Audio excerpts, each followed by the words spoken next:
नमस्कार। तो आज हम बात करने वाले हैं दिव्य आयुधों की, लेकिन ये कोई लिस्ट नहीं होगी। हम इन्हें एक रणनीतिकार की नज़र से देखेंगे। ये सिर्फ विनाश के हथियार नहीं थे, बल्कि इन्हें ब्रह्मांड की व्यवस्था बनाए रखने के लिए डिज़ाइन किया गया था। ये हथियार सिर्फ युद्ध के साधन से कहीं ज्यादा दिव्य शक्ति और एक मकसद के प्रतीक थे।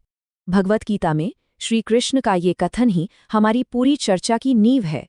देखिए, बात सिर्फ शक्ति की नहीं है, बल्कि दिव्य अधिकार और उद्देश्य की है।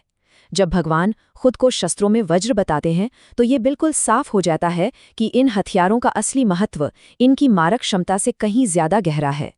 चलिए इस विश्लेषण को 5 हिस्सों में समझते हैं।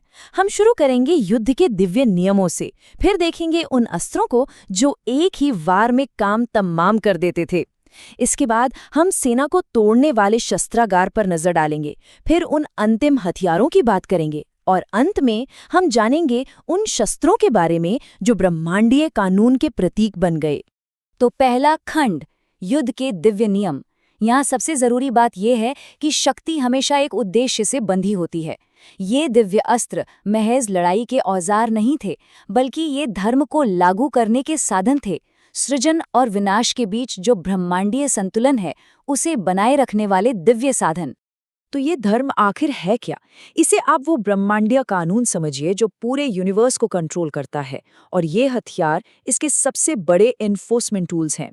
इनका इस्तेमाल कभी भी निजी फायदे के लिए नहीं होता था, बल्कि सिर्फ और सिर्फ इसी संतुलन को बनाए रखने के लिए होता था।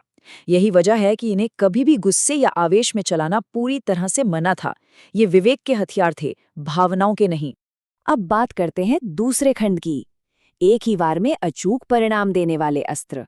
इन्हें आप एक रणनीतिकार के सर्जिकल इंस्ट्रूमेंट्स, यानी एक सर्जन के हाथ में मौजूद स्कैल्पल्स की तरह समझ सकते हैं। इन्हें किसी खास बहुत कीमती टारगेट के खिलाफ एक ही निर्णायक नतीजे के लिए डिजाइन किया गया था। यहाँ दो बहुत ही सटीक हथियारों की तुलना करते हैं। एक तरफ है वासवी शक्ति, इंद्र का दिव्य भाला।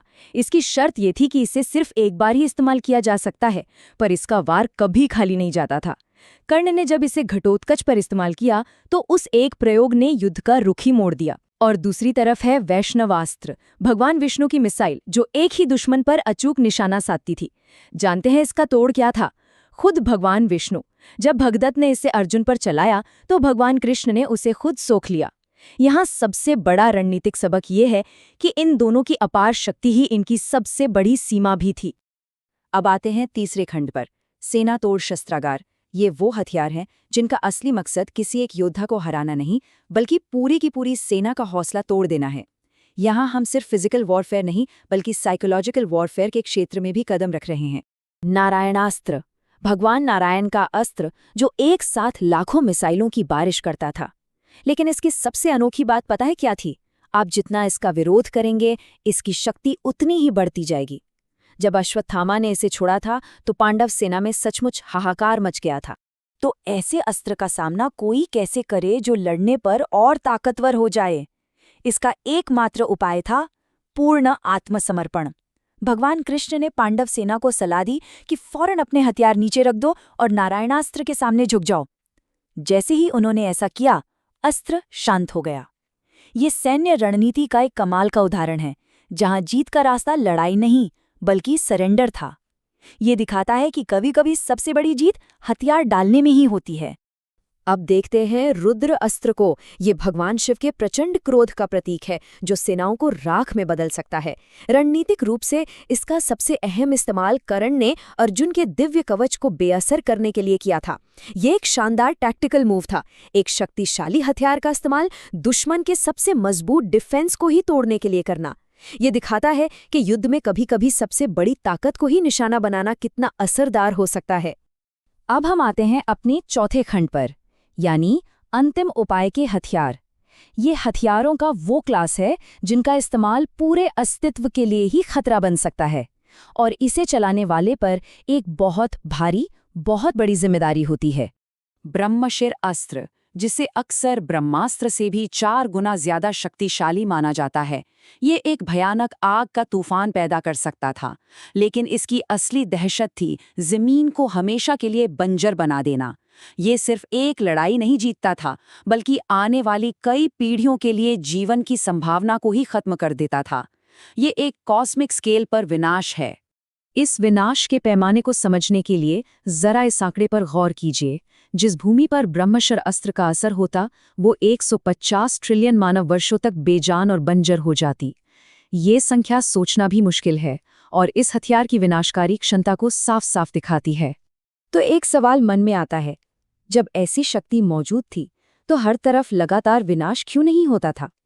इसका जवाब है अनुशासन और जिम्मेदारी।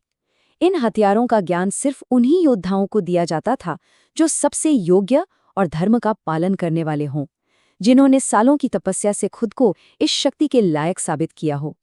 ये ज्ञान कमाया जाता था, दिया नहीं जाता था। और संयम का, सेल्फ कंट्रोल का इससे बड़ा उदाहरण शायद ही कोई हो, पाशुपतास्त्र। ये भगवान शिव का व्यक्तिगत हथियार है जो पूरी सृष्टि को नष्ट करने की क्षमता रखता है।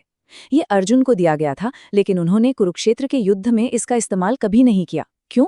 क्योंकि वे समझते थे कि इसकी शक्ति युद्ध के मैदान के लिए बहुत ज्यादा थी।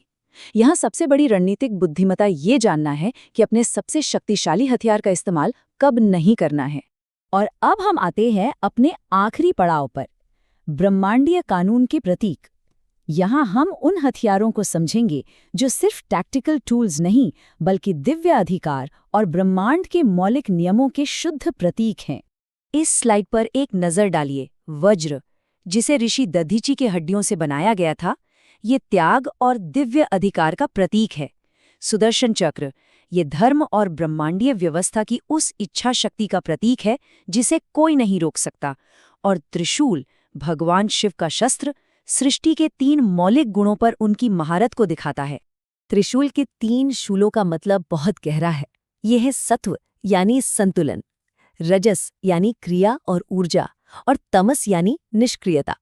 इस तरह त्रिशूल सिर्फ एक हथियार नहीं है, बल्कि ये सृष्टि, पालन और संहार, इन तीनों ब्रह्मांडीय शक्तियों पर भगवान शिव के पूर्ण नियंत्रण का प्रतीक है। तो इस पूरी चर्चा से अंतिम निष्कर्ष क्या निकलता है? ये हमें एक बहुत जरूरी सवाल पर लाकर छोड़ देता है। सबसे बड़ी शक्ति विनाश करने की क्षमता है या फिर बचाने और संरक्षण करने का ज्ञान? इस दिव्य शस्त्रागार से जो मुख्य सबक मिलता है वो ये है कि सच्ची रणनीति सिर्फ जीत हासिल करने में नहीं, बल्कि ब्रह्मांडीय संतुलन को बनाए रखने में है।